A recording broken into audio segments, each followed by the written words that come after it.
Hello guys, এই শীতের সন্ধ্যায় সেজেগুজে সাজের 12টা বাজিয়ে চলে গেলাম মেরি ক্রিসমাসের মেলায়। আজ ছিল 1 জানুয়ারি, তাই ভাবলাম একটু ঘুরঘুর করে আসি। এখানে টানা 1 সপ্তাহ ধরে মেলা হয়। এই শীতের মধ্যে বরমশাইয়ের সাইকেলে করে দুজনে কাঁপতে কাঁপতে চলে এলাম মেলায়।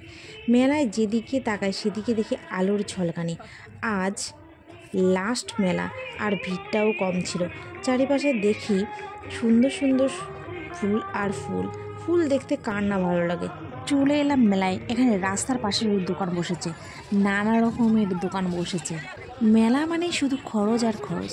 এদিকে পাশে আবার আচার বিক্রি হচ্ছে, আর বাচ্চাদের ক্যান্ডি, চকলেট, নানা রকমের জিনিস বিক্রি হচ্ছে। এখানে মথুরা কেক খেয়ে আবার বাড়ির জন্য একটু প্যাকিং করেও নিয়ে নিলাম। এরপর দোকানগুলো ঘুরে ঘুরে দেখছিলাম আর দাম দর করছিলাম যে দামগুলো কত আছে। এরপর ঘুগনি খেয়ে নিলাম। পাশেই দেখি মাটির পুতুলের দোকান। এসে দেখি ছোট্ট ছোট্ট চেয়ার আর টেবিল, ভীষণ সুন্দর লাগছিল। আমার তো ভীষণ ভালো লাগছিল। আমি হাতে নিয়ে দেখছিলাম আর দাম দর করছিলাম। বলছিল 160 টাকা। আমি বললো 100 টাকায় হবে? বলল না।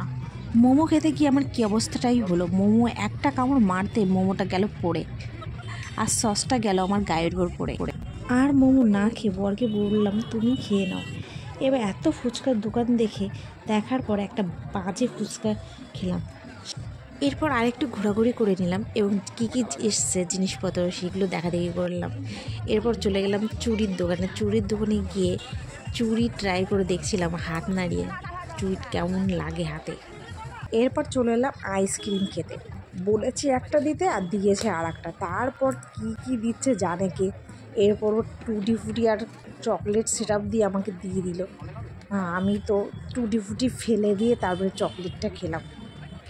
বর দেখছিল লাইট, আর মেয়ের জন্য দেখছিল খেলনা। দেখে টেকে একটা বেলনা আর খেলনা নিয়ে চলে এলাম বাড়ির উদ্দেশ্যে। আর রোলটা না খেলে মনে হয় মেলা মেলা ভাবটা যায় না, তাই খেয়ে দিয়ে রুটি বানাতে চলে গেলাম।